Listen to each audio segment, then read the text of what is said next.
Good afternoon and welcome to the 85th of the COVID calls, a daily discussion of the COVID-19 pandemic with a diverse collection of disaster experts. My name is Scott Gabriel Knowles. I'm a historian of disasters at Drexel University in Philadelphia.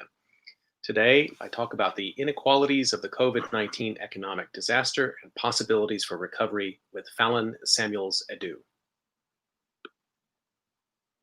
You can catch COVID Calls live every weekday at 5 p.m. Eastern Time on YouTube. Just go to the COVID Calls YouTube channel to watch. You can also watch COVID Calls on Facebook Live and on Periscope.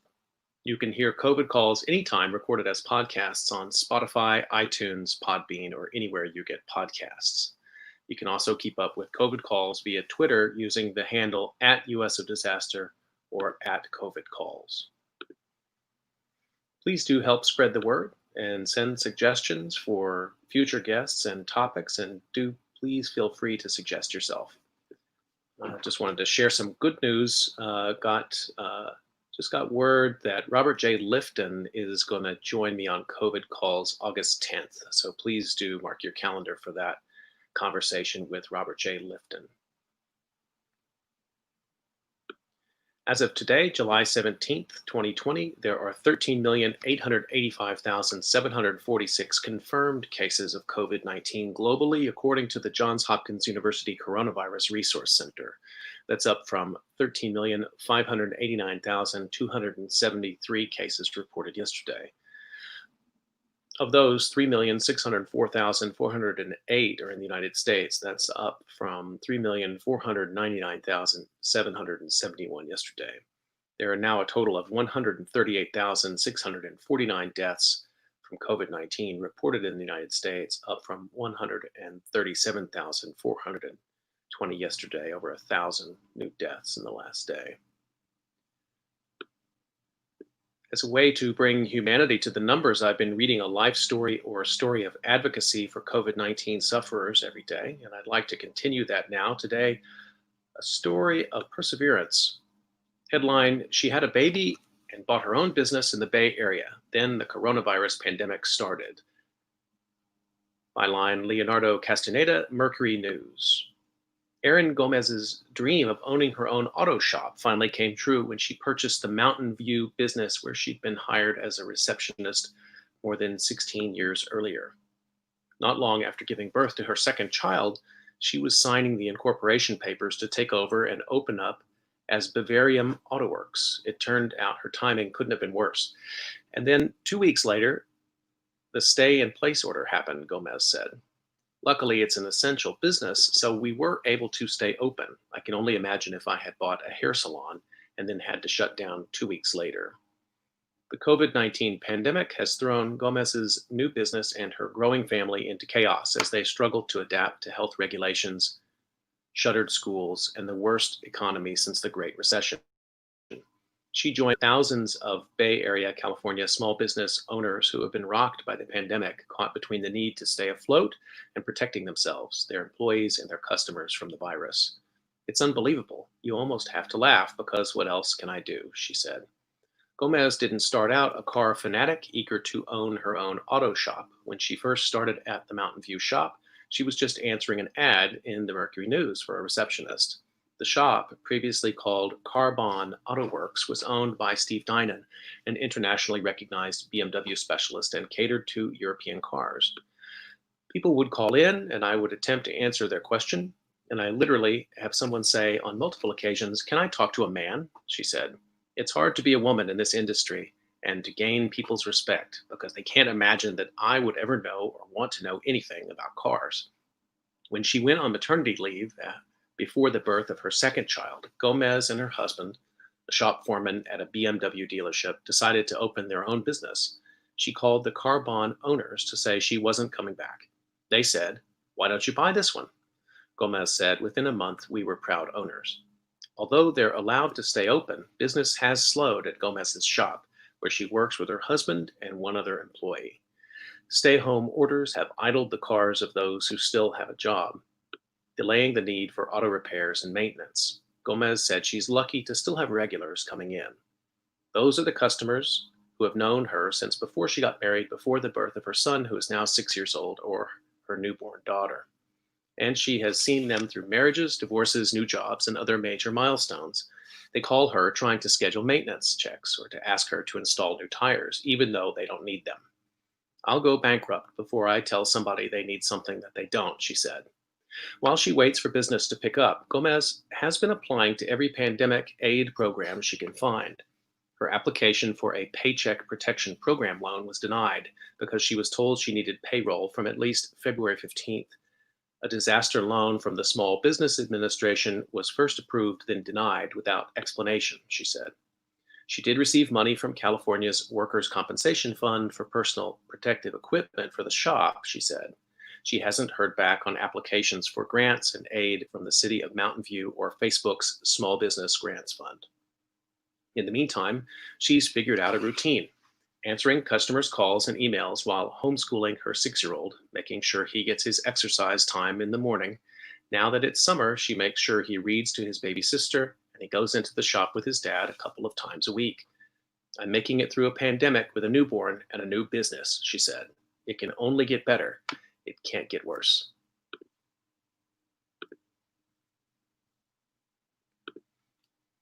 Okay, I'd like to turn to my conversation today. I'm absolutely thrilled to introduce my guest, a friend of mine. Fallon Samuel-Sadu is the Jean Brainerd Bobel Professor of Historic Preservation and is affiliated with the University of New Orleans' Department of Planning and Urban Studies, as well as its Urban Entrepreneurship and Policy Institute. Her recent work appears in Preservation in the 21st Century, forthcoming volume, also Preservation and Social Inclusion, which came out this year, and Spatializing Politics, Essays on Power and Place, which appeared in 2016. She currently leads a COVID working group of urban policy and planning academics and practitioners that are exploring the pandemic's impact on the commercial anchors of majority-minority communities. Dr. Adu remains engaged in the practice of adaptive reuse through teaching and research of historic preservation at UNO. Participation in the Louisiana University's Resilient Architecture Collaborative. As founder of Studio RXP, she also advises the developers of public financing models, private investment practices, philanthropic aid programs, and entrepreneurship support for historically African American communities and corridors. Fallon, great to see you. Welcome to COVID Calls. Thank you. And thank you, Scott, for having me. I'd like to remind everybody you can get your questions in today. You can put them right into the YouTube live chat, or you can put them up on Twitter if you want. Just be sure to tag @US of Disaster. And sometimes people like to email them to me. Please do that if you want. My email is sgk23@drexel.edu. So, Fallon, I'd like to start the way I've been starting these discussions and asking you where you're calling in from and what is the COVID-19 situation there today? Well, I am calling in from New Orleans, the lakefront area specifically, and in particular, my living room, which is going to be subject to cycling on and off of HVAC, so I apologize in advance. But for me, COVID has involved a lot of ups and downs. I am a transplant to New Orleans, but I married into a family that's from here, married into a family, it's a Ghanaian family that married into a very long-standing family in New Orleans.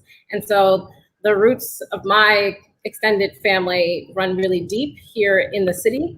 And that, but kind of where is exactly to the hot spots of COVID, New Orleans East and parts of South Louisiana that are outside of the city. And so this has been a very interesting period of anxiety.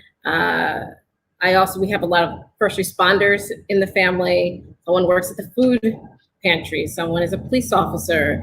That means that there's just constant exposure, and that raises our sense of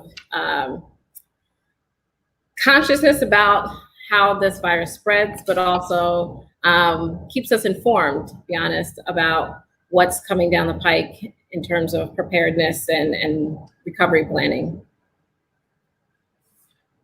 Who does it fall to in the family to make those information connections? There's usually in a family one person who's got the text that reaches everyone. Is that how you communicate about possible exposures? And Oh, it's you, of course. It's you. You're the master organizer.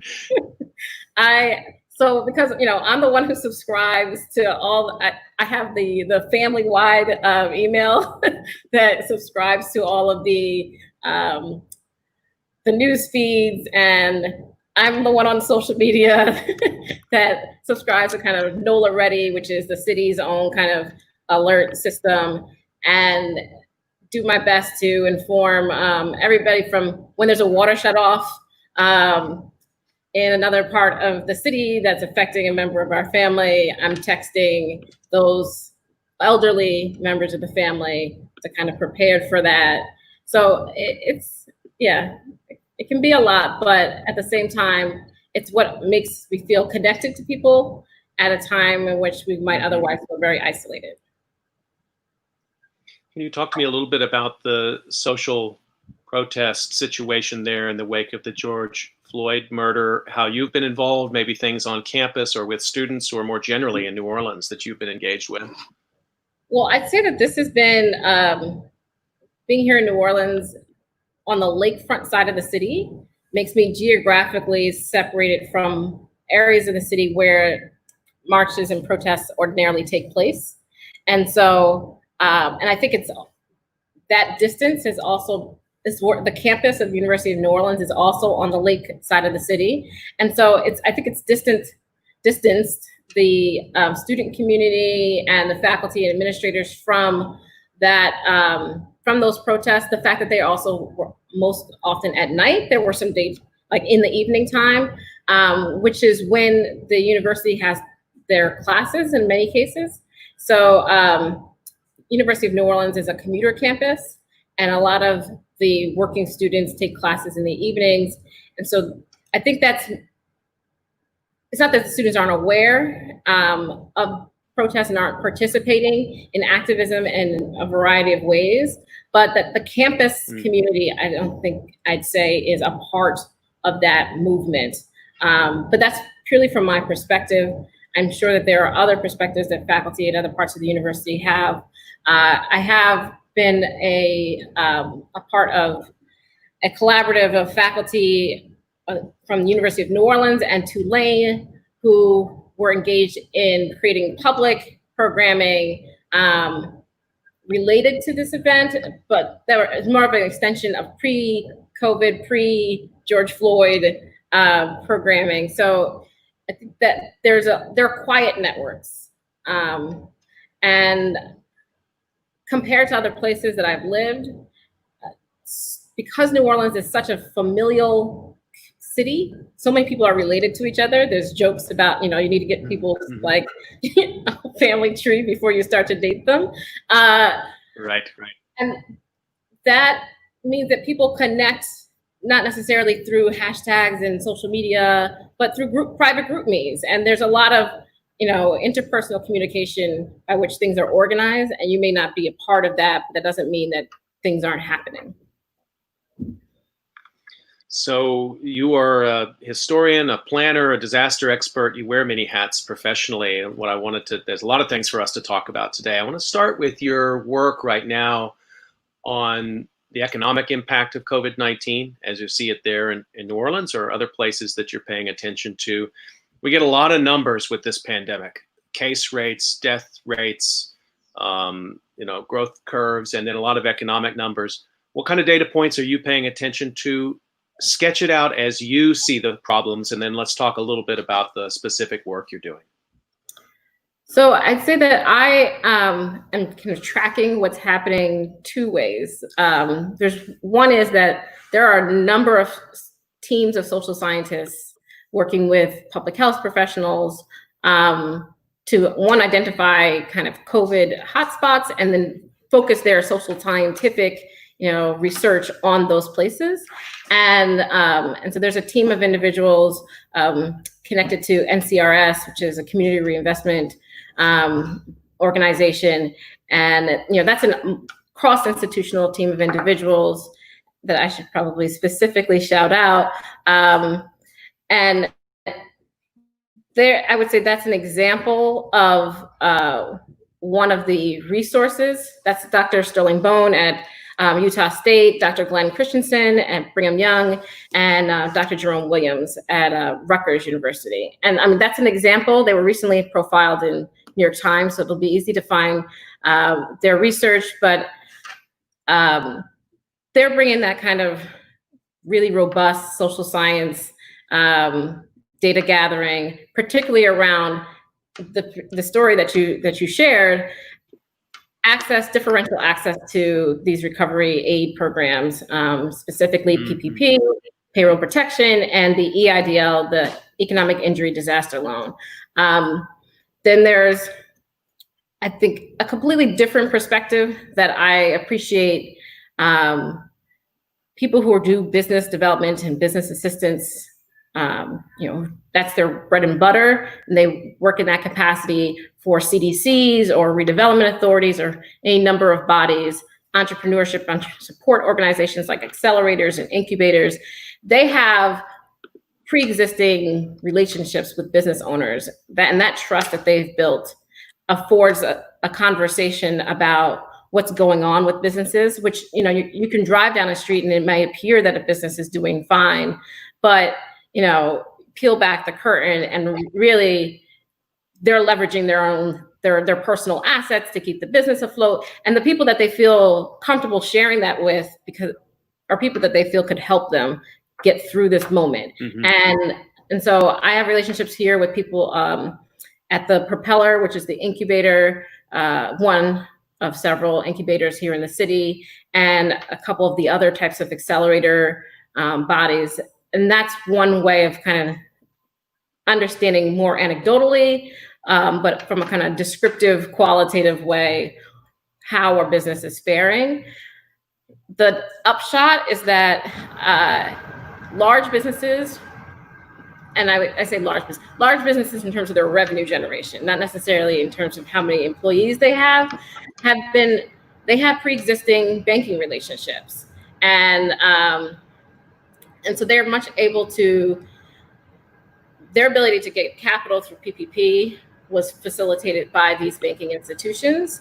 And they had more confidence that they would get it. So they invested more resources in getting the application together and the documentation that's required. But those who have a bank account, but it's not like a business relationship, which they use that bank for other types of major transactions like mergers and acquisitions or things of that nature. They use their bank account like a personal, any individual might use a bank account. They deposit funds and they withdraw funds, and that doesn't establish a relationship with that financial institution on which you can have confidence that the amount of time and effort that you're putting into pulling documentation that you might not have ready at hand is going to pay off. And for those businesses, successful businesses, like businesses that have won food festival competitions here, which we love in New Orleans, they are the ones that have not gotten those funds. And some of them didn't even apply. They said, you know what, we'll just rely upon our cultural network, our community networks to make it through. People will continue to buy this food.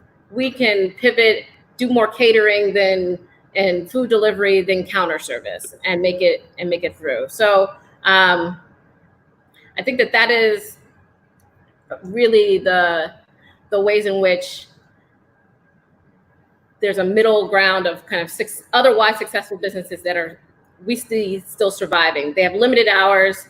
I've kind of been driving along corridors of the city that I do research on, not necessarily doing the Campanella quality, mapping of foot traffic and doors open, but trying to have some sense of how these commercial corridors are faring. And it's more businesses are open than one thinks. The hair salons and the barbershops are back. And beyond that, I see a lot of other stores that they're in some kind of limbo. It's unclear. But downtown, interestingly enough, where there's more of a less businesses owned by people of color, I see much more for lease signs. So that's an interesting anecdotal point that I have not yet had any time to look into, but it's something worth considering. Let me just dive in a little bit further on some of this with you for people who may not be as familiar with some of the kinds of questions you ask in your research. So when we talk about CDCs, community development corporations, are they tapped into different kinds of funding than like payroll protection? Like it's a little hard for me to understand if you're a small business owner, what must be a kind of confusing array of options for relief, but the CDCs are right there. They're members of these, right? I mean, these are local community organizations, or is that not right? Yes and no. So a lot of CDCs are, they produce, the built environment. And so they need capital financing from financial institutions to do so. And so they have some pre-existing relationship with a bank of either like a community bank or community development financial institution. And that does afford them a pre-existing relationship, but that doesn't mean that those banks are the CBA, the Small Business Administration preferred lenders for these loans, which is a whole other complicating factor to these aid programs. And the same, excuse me. And so that's one issue. The loans kind of, when there's a pecking order in terms of the lenders. As for whether those CDCs could be a resource for small businesses, maybe kind of an intermediary that acquires funds and redistributes them, the aid programs weren't designed for that. There are, these federal ones weren't, but there are other aid programs at the state level that are designed specifically for that. And so, I know, I've been looking at the Baltimore Development Corporation, for instance, in Minneapolis, the way that they're distributing funds is through these CDCs and other kind of community-based institutions that have, exactly as you referred to, like existing relationships with members of their community, commercial and otherwise, nonprofits and such. But they've had to set up boards and committees of people who will distribute these funds. And so the vetting of who's responsible for allocating the funds, that mechanism for doing so, that's not the bread and butter of what CDCs do. If anything, that's what foundations do. And so I think a large part of my research is looking at the role that foundations play post-disaster, and they have stepped up to some degree and offering relief grant format to a variety of kind of vulnerable populations, gig workers being a big one, particularly here in New Orleans, where this tourist economy very much relies upon that type of workforce. Same thing with our small business, our NOLA BA, it's our business alliance, their grants and relief has gone more to the workforce and has been distributed in partnership with a foundation, community foundation here. So they're relying upon that existing expertise and infrastructure on the philanthropic side to do that, as opposed to these nonprofit CDCs that are a little bit more on the ground to perform that role. I see. I want to remind people that you're listening to COVID Calls. I'm talking to Fallon Samuels-Adu. Get your questions in to YouTube Live in the chat or put them up on Twitter. So for New Orleans, in terms of disaster impacts on business, small business, we've got Hurricane Katrina. I mean, we could make a very long list, but let's take a recent list. Hurricane Katrina, and then 2008, and now the pandemic. Are you able to see lessons learned and applied right now to support small business?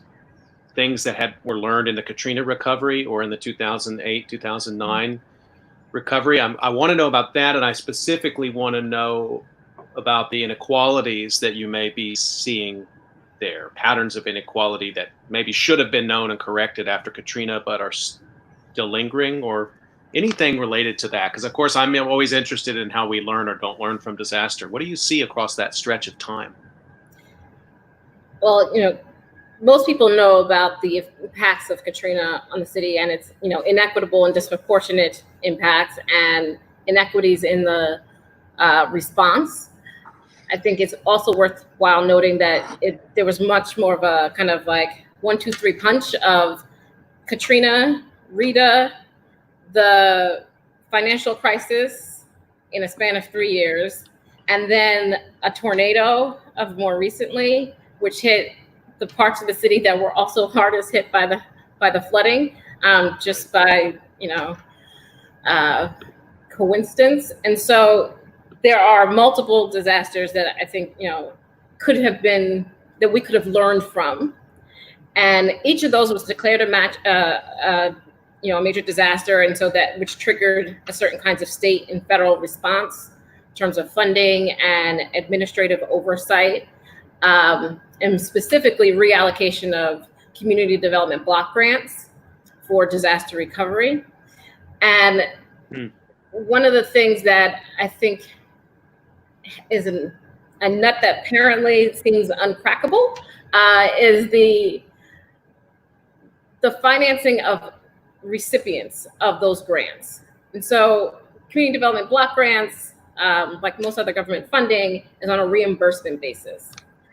And if you don't have the money up front, you can't really get the reimbursement for expenses that you've already paid for. And so this problem plagues CDCs, and that problem's been addressed by foundations stepping in and providing upfront capital, or providing collateral for a bank loan, and the bank providing the upfront capital. But when it's not a CDC with that level of kind of institutional administration, you have it opens up a lot of risk. And so in that context, people of color get shafted, for lack of a better way of putting it. The system tends to revert back to known quantities. People who are connected to sources of capital outside of the city, outside of the state, really. And so charter school networks that are national networks like KIPP and so forth, they're back up and running with an entire, with the planning that needs to happen for COVID, for instance. And then you have community-based charter schools, so it's a same structure, but the board is community members. They're in receivership with the school board. So that disparity can be really, really stark. I think that there's a conversation that happens amongst people who are connected to all these different institutions and programs and aid, and we make assumptions about what people already know about how to utilize these resources. And that level of knowledge isn't really ready at hand for those mutual aid networks that step up in these moments. And who's bringing those individuals and informal networks together and providing them with those resources is a big question mark. And I think as much as we know about mutual aid now in disaster research, there should be more of that research should be integrated into economic planning, economic development organizations responsible for this kind of immediate recovery effort, such that they're not left out. And then we say, oh, we forgot, to inform you all of this program. And then by that point in time, the bucket of money is gone. It's done.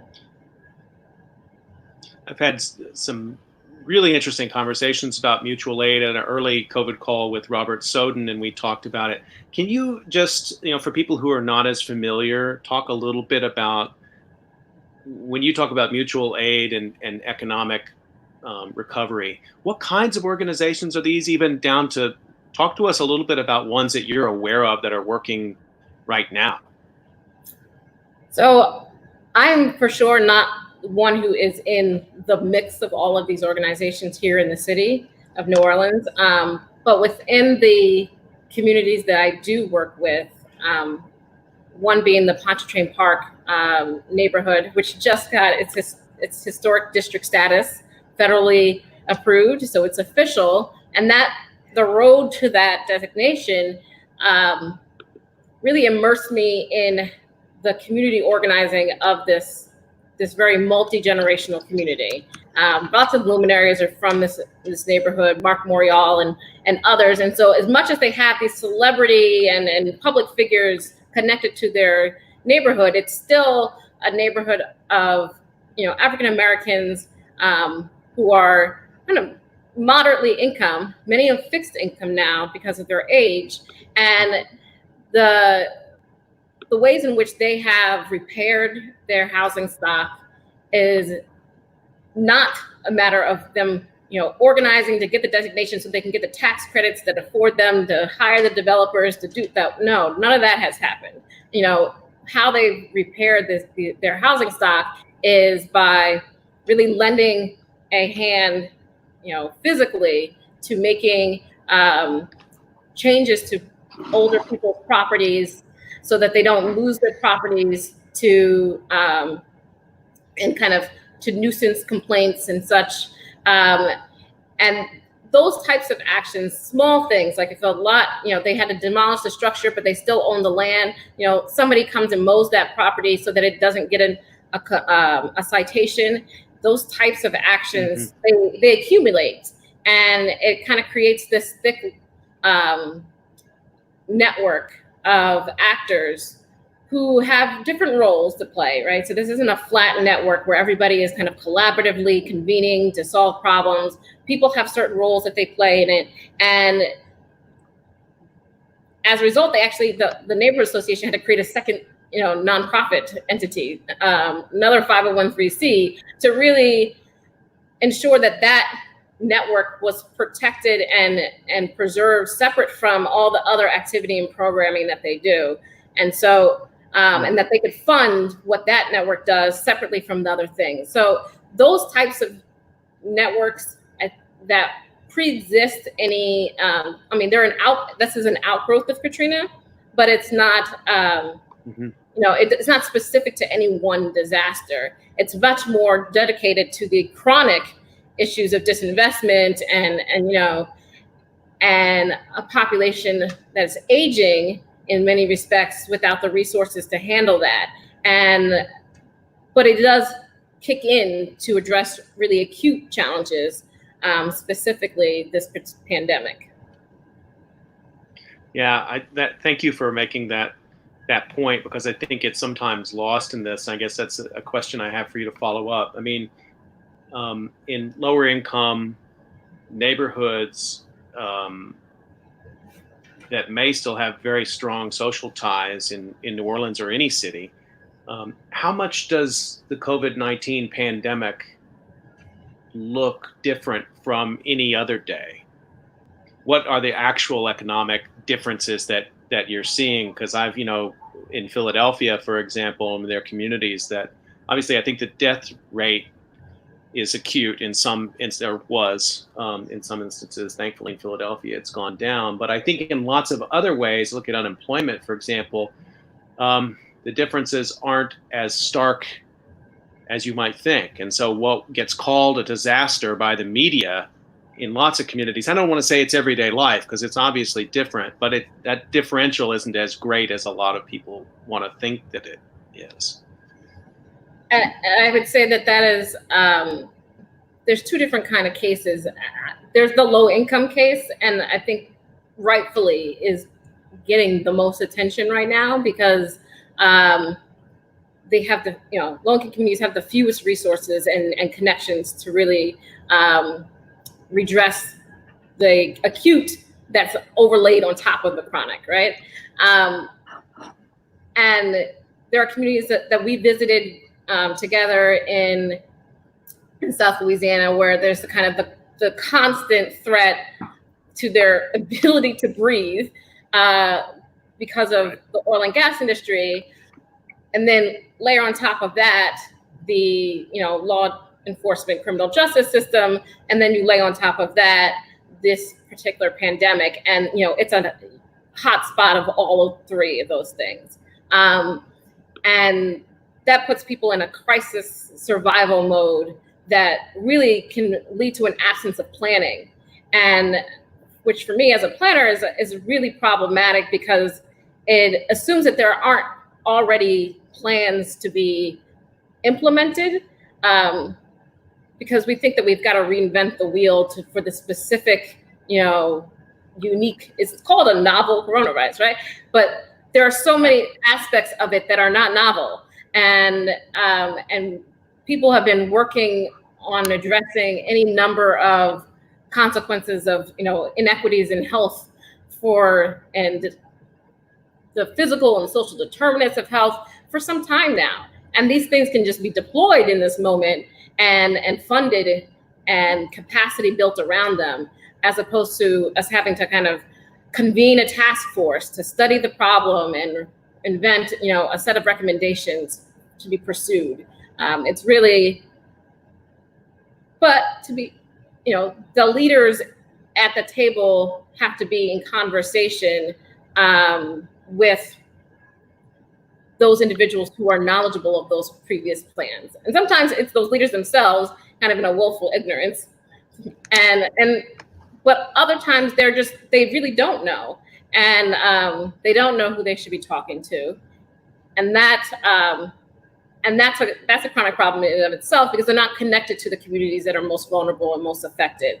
And so that's something that could change. I would hope to see change before, we're hit with something else.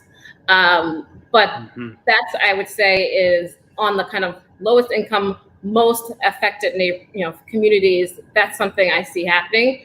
But then there's the other end of the spectrum. And, I do a lot of work in Martha's Vineyard, where, people are like, oh, Martha's Vineyard, they can't possibly have problems, but we talk about during these moments of economic and health crisis, the loss of Black lives, but we also often talk about the loss of Black wealth, and how that wealth is generated is often through property, and being able to capitalize on what is for many a rare asset, land ownership and property ownership. And being able to share that wealth in a number of ways, right? Through philanthropy, through, that's like program specific, but also philanthropy that's just like supporting the churches, which people sometimes don't think of as philanthropy, but fully paying your tithes and offerings, is what can sustain a church that provides food, let's say, in a community. And so that ripple effect can be really real. And what I find, there's a community called the Cottagers. Actually, it's in their own nonprofit, in fact, in Martha's Vineyard, of 100 Black women who own property and they rent them on a kind of short-term rental basis. And way before there was Airbnb and Vrbo and all of these platforms, there was timeshares. People remember those. And how many, particularly African Americans, vacationed. And then before that, there was, a kind of word of mouth network by which you would have boarders, quote unquote. And that long history of hosting has really afforded a segment of the nation's African American population to generate wealth, not all of which is shared, let's be honest, but a portion of which has largely been redistributed into a variety of, different contexts, whether it's supporting hospitals or churches or youth education and any number of other affairs. And so all of those other things are at risk. As you discuss that, and it begins to tap in there to your deep historical knowledge here, of which I wish I knew a lot more.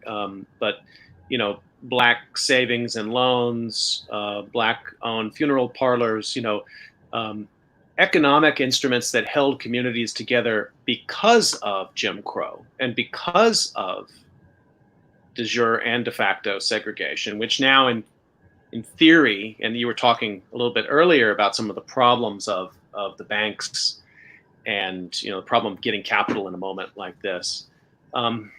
It raises again this sort of, I guess, age-old problem in urban history about the moving target of integration and the ability of African Americans to rely on, in theory, what should be more colorblind instruments of help. Planning should be planning for everybody. The economic growth should be economic growth for everybody. But in the story you just told, you talked about the reality of mutual aid and give a really provocative example that's still very much connected with the persistence of African American support networks. You're seeing that tension right now again in New Orleans, and a lot of it has to do with trust, I guess, but it's so rooted in a deeper history that I sometimes worry gets obscured or passed over. The question of integration or staying in one's enclave, that question. Yeah, I mean, I think that this is an age-old question that will remain, particularly as long as there are threats, not just these kind of pandemic threats, but the example I gave of Pontchartrain Park and that mutual aid, a lot of what keeps it active is the pressure from the kind of local state that regulates the built environment. And it regulates the built environment in a very kind of race neutral way, which I will say, is acknowledged by many people, public officials. But there's kind of a throwing up one's hands at that particular problem. But it has really adverse effects on, low to moderate income households, but particularly people of color whose housing stock was never built to last, and whose land was built, was selected to flood, right? So the issues that one might have in another neighborhood, you may not have it as frequently as they do. It may not be as costly as it is for these property owners, and the instruments of regulation are not designed for that differentiation and disparity. And so, those are the police powers of the local state, right? And those powers will continue to create a need for mutual aid, whether or not the members of that network are low income or high wealth, And I must note that, a lot of those properties of African Americans in Martha's Vineyard are in an unincorporated area. And what we know as urban historians and planning historians is that has often had positive and negative results. It's positive because it's allowed people to remain outside of the jurisdiction of the local state and not to be subject to their regulatory frameworks, but it's also excluded Black communities from powers of the state that might improve their well-being, right? And so whether that's hazard planning or preservation planning. It's thank you for sketching out sort of that historical detail, and it's a way of understanding, I guess, structural racism that still we need to just know a lot more about and constantly be talking about. I want to connect that to we talk about emergency management a little bit. I know FEMA has got its detractors in Louisiana, long history there, but I am curious, did the state was the state declared I think every state was declared a major disaster, right? Are you seeing small business administration, you're seeing FEMA officials there on the ground, maybe in communities where they've built up a little trust since Katrina? I don't know. I don't want to wade into too deep of waters here. I get myself in trouble, but I'm always fascinated about this interplay. And FEMA is still nominally very much engaged in this disaster. Yes.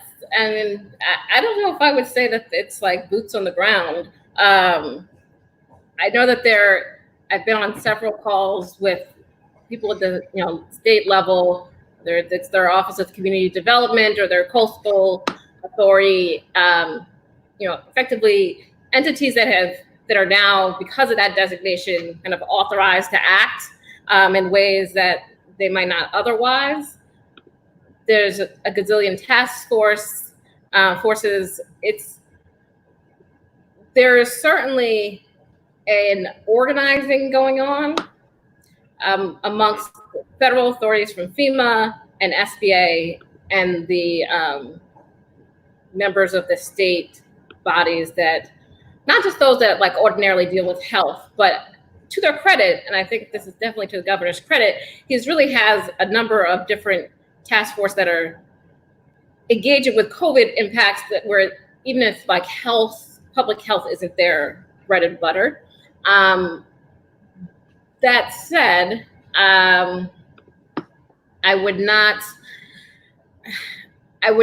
say that FEMA is building on any kind of pre-existing relationship that it built with communities, because partly I don't think that they built relationships with communities when they were here. Not to mention that the community that, of people that they might have engaged with in 2005, 2006 is not the same community of 2020.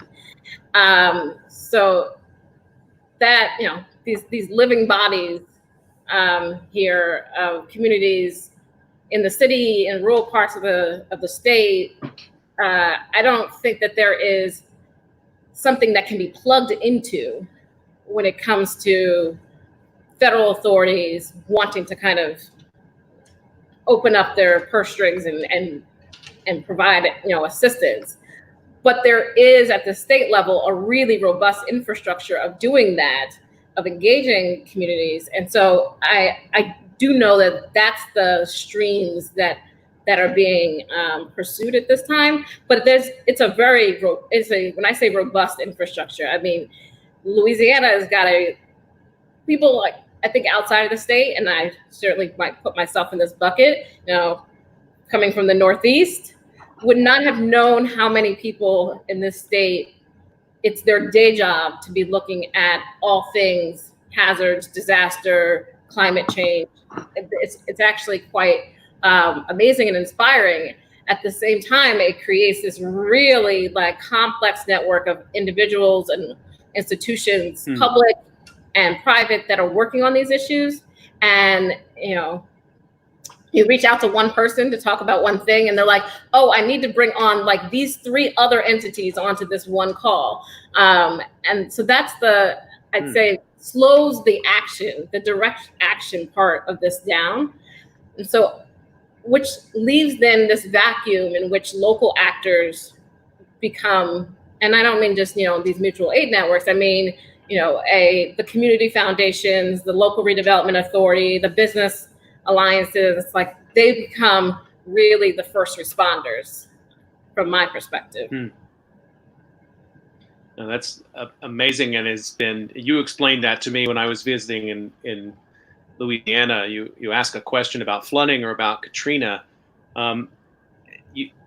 Anybody on the street nearly, of course, is going to have an experience to share. And half of them are professionals, as you said, who are probably working in that area in one way or another. There's just a lot of expertise around, which should be a good thing, right? But you're describing a sort of a crowded field sometimes, I mean, particularly when there's not an unlimited amount of money out there to facilitate good planning.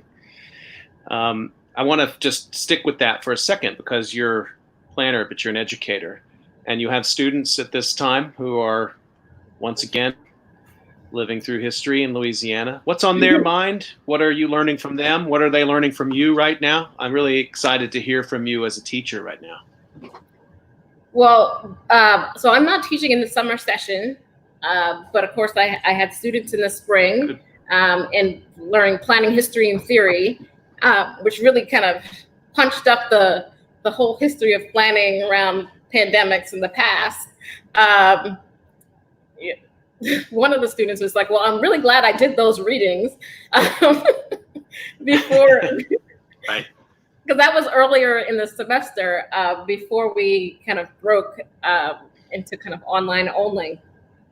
But the students I teach in the Masters of Urban and Regional Planning program are, in most cases, in fact, are working full time in a number of different sectors. So I had 2 teachers, K through 12, and in their kind of very frontline experience, they were able to share with members of the class, and give the rest of the class, I think, a sense of how visceral this threat at the time was.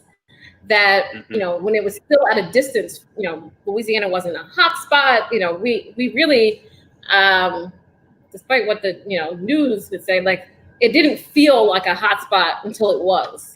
So, so making that real for students, because they, as teachers, were already kind of put on notice, was something that changed the dynamic, I think, of our class.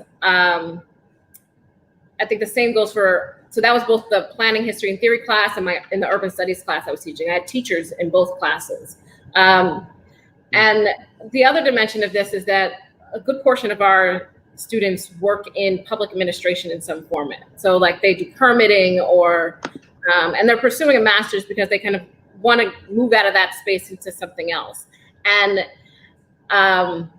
so they're public officials in some, you know, way or, and that put them on edge because they felt that they had a lot of responsibility in this moment to be really informed about how they was like they were just like sponges, like, tell me all that I need to know, right? What do you know? Mm-hmm. And so it created a very different relationship between the students and I, and that they much more so, like, I sit on commissions and committees for public authorities and so forth. And it was more akin to that, where, you know, somebody from the city planning department calls you up and says, like, hey, like, what do you know about X? And can I, you know, get on a call with you for an hour? There was that kind of response from students who were seeking that depth of understanding of what they were facing. So I think, granted, like, they're not necessarily older in age than other, you know, graduate programs, but they had a very kind of mature, I would say, approach to the threats, and there was a lot of fear about what was to come. So that was, I mean, but that was like the heart of the spring. And now that we're back in it, you know, I don't have as much contact with those students. I've been now kind of in contact with the students for the fall, and this summer has been more communication with students who've graduated, who now hold positions where they're not only dealing with, you know, crafting something related to COVID, but also related to systemic racism in their organizations and in the context in which they're practicing. And so I've gotten a lot of emails from students looking for guidance on, you know, everything from, like, what should I be doing to, you know, should I really be the person, you know, in this role of within my organization? You know, I just got here and I'm the only Black person that they've ever hired, and they really don't, you know, there's those kinds of questions. And so all of that together, I think, is really,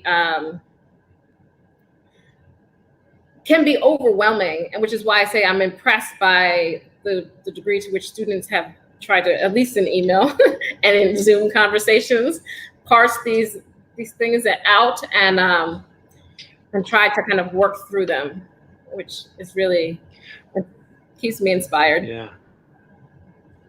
Well, thank you for sharing that. And just to underline a couple of important things that I heard there. One is that, you know, a great educator of urbanism is kind of on call for students who are literally in a dynamic urban space. I know that that's your approach to pedagogy, and I respect that a great deal. But you also said something there at the end too about people wanting your advice or to share with you about how they find themselves in a difficult position because they may be in a mostly white department in in the municipality. And as a Black woman in city planning, I wonder, you have a unique perspective to share with them on that. I know you often have found yourself in a similar kind of situation, explaining structural racism to a room full of planning historians who could be all white, who have probably written books on the subject, but have a different perspective from you. Thank you for sharing that connection point. I wonder if you want to talk a little bit more about it. Well, I could say that I have been a part of either drafting or responding to a letter drafted by an organization, at least a half a dozen in the past couple of months. Okay. And so there's like real time, there's another one being worked on. I would say that the public media, like social media alone, will tell you, we're exhausted. But it's not just like the time and effort that goes into doing all of this, right? There's a lot of organizing and mobilizing and so forth that's involved in crafting a letter that with a wider scope as systemic racism, even in one organization, or let alone a field or profession. And so, whether it's planning, historic preservation, these are, these two core fields of mine. And, the letter drafting, letter response work has been, I think the exhausting part comes in where you feel like you're going back to square one when you've already moved on to, step 5. Like, we've had conversations about 1 through 5 in other contexts. People have published on that. People have done that work already, and being asked to kind of redo that work does 2 things. One, it diminishes the value of the work that's already been done, and that's sometimes readily accessible. And it presents almost as a kind of false imperative that we need to redo this work because somehow, the death of this man is different than the so many others who came before him that prompted that type of work. I think about all of the work within design schools after Ferguson uprisings, and so much was generated, and so many people. And this wasn't pre-YouTube or pre-digital archiving. So much of those resources are still out there and available digitally, even. And so when it says, "Oh, I have no idea how to even start thinking about this problem," and I'm like, well, your own school, your own institution hosted people to talk about that very thing, 4 years ago. And so it's those types of things that are the exhausting part of it. When, Google exists, your own institutional archives exist. And it's when those ready at hand resources aren't being utilized to do that early work of coming then to say, hey, can we work on this? Like, I listened to so-and-so speak about this, and this idea, I really think this could work in our organization. And could you help us in crafting how that looks? That's an actual valid ask. And right. And one that I think people I know that myself am invested in being a part of. We would also like to be compensated in some way for that, whether that's credit or financially otherwise. But that work is the kind of work that brings value not just to the organization, but to us. And I think that there's so many ways in which we can be partners in that if we can get everybody just doing some work before that conversation happens. I'm learning so much from you today. And just a distinction you just made, which I think is a really important one, the open-handedness that you can take to explaining something you know and have explained many times. If you're explaining it to students, young people, or people who are asking the question in good faith for the first time, maybe the second time, that's one thing. But when it's an institution like an institution of higher learning, for example, or a city water department, or some kind of deep-pocketed institution that asks to be re-explained structural racism yet again, the word you used was exhausting.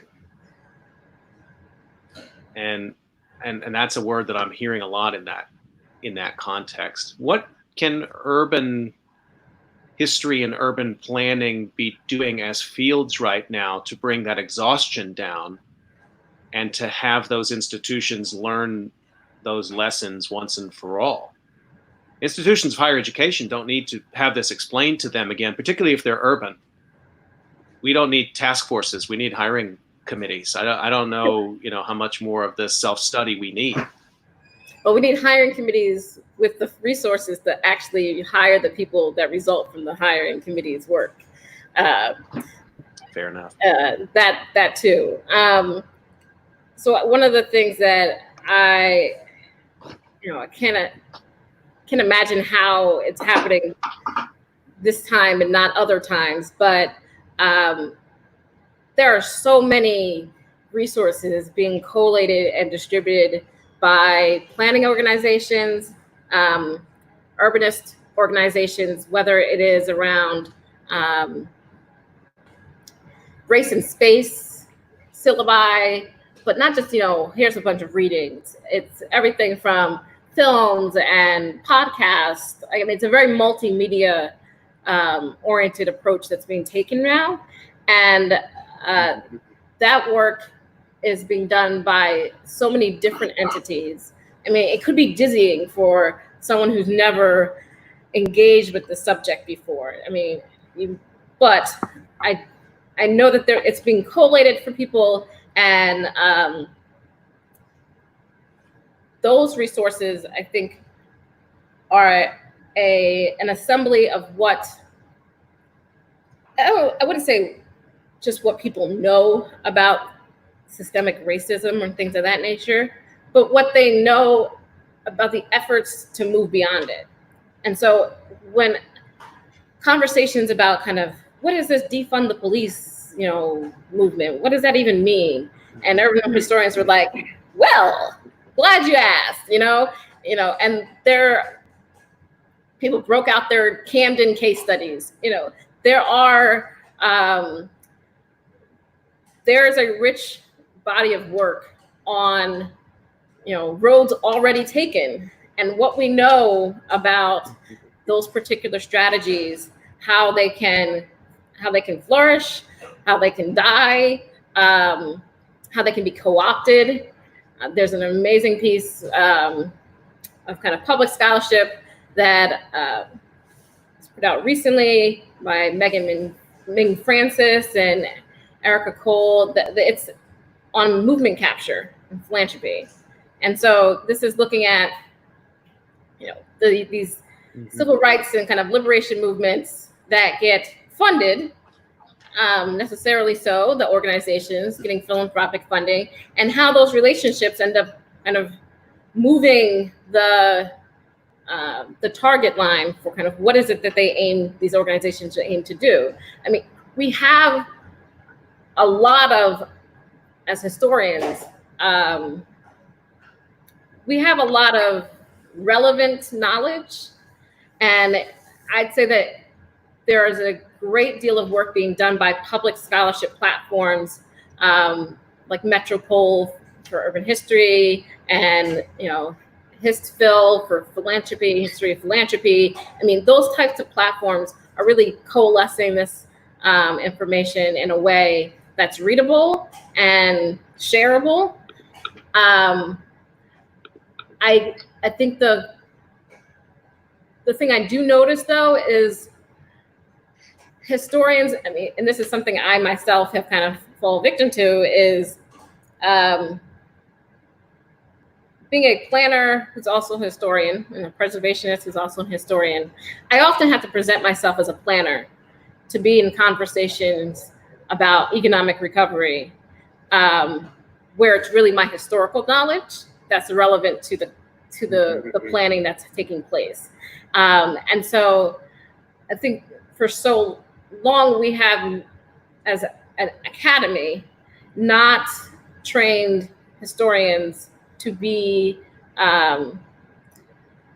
their own, the word isn't, their own publicists. Like, what is it that you do in terms of your research inquiries, but also what is it that you know that's of relevance to these specific audiences, and in what ways do you envision it being uptake, how do you envision the uptake into their bloodstreams? Because unfortunately, the economic development authorities across the country are not going to change the way that they do things to make how they design their business recovery programs more inclusive of historical knowledge. And so finding that route in is really, the onus falls on, the historian to craft ways for that to be communicated. And, of yesteryear was an executive summary, and now it's like, do you have a blog post or some other type of media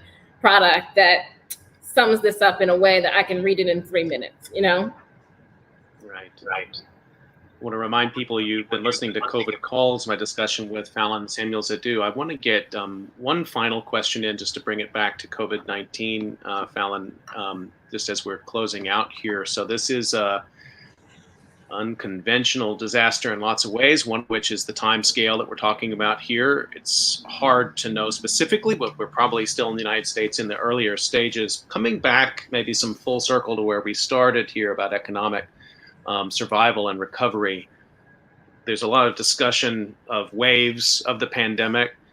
Will there be economic waves as well in the local economy in New Orleans? I mean, as this stretches out into the fall and early into 2021, what kind of things, again, are you looking for that'll be telling you, okay, we're weathering this, we're making it through this, or other kind of things you might be looking at and saying, okay, there's real distress here, deeper distress than even we thought? Well, I think that COVID has highlighted existing inefficiencies and most certainly unsustainable levels of structural racism and economic exclusion that prevent cities from diversifying their economies. And that has,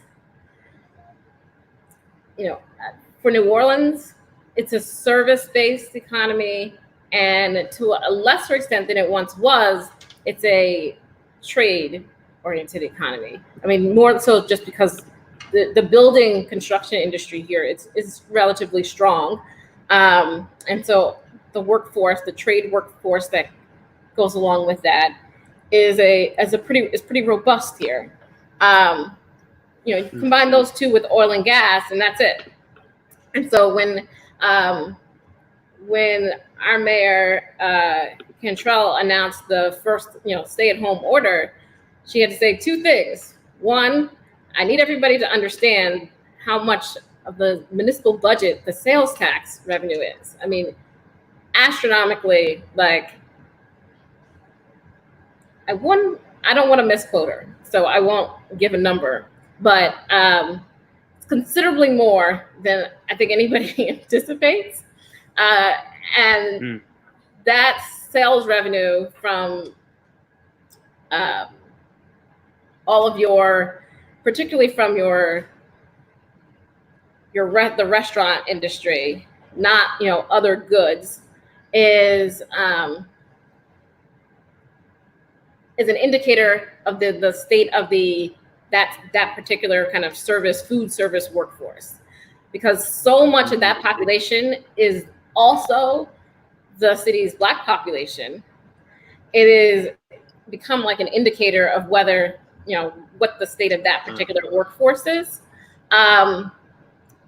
Secondly, because the construction industry is far more diversified racially.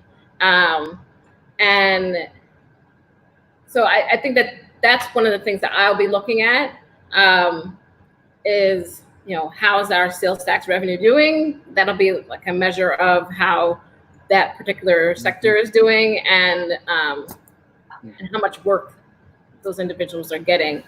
But I would say the other dimension of this, because this is just kind of the way I like to look at these things, is when are the people going back to church? So many of the churches of New Orleans are small, like in many urban areas. They're kind of storefront churches, but there's some really large churches, like the one I'm a member of, and we have a robust AV tech system going. It's on Facebook, Twitter, Instagram, YouTube. You can watch it on every platform you could possibly think. And they reopened the church 2 weeks ago, and you can seat up to 250 in the, because of the size of this church. And there's a lot of reticence.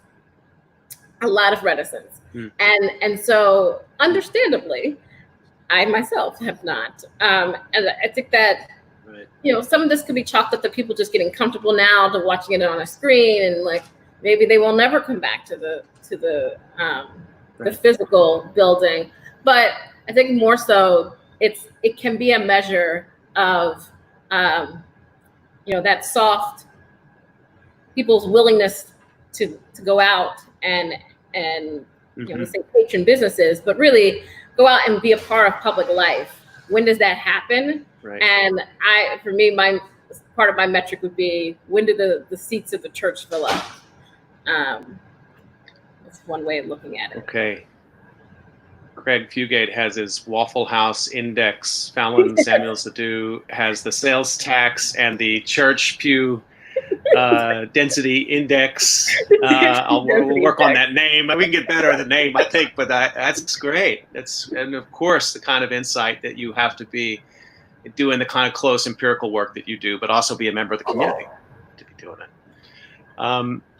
We're up on time. I want to remind people you've been listening to COVID Calls, a great week of discussions with disaster researchers connected with the Hazards Workshop, which concluded this week, and shout out to everybody who participated in that this week. You can catch COVID Calls every weekday at 5 p.m. Eastern Time. We have great discussions coming up next week, so please join us on Monday. And Fallon, as always, great to see you. Thank you so much for making time to do this today.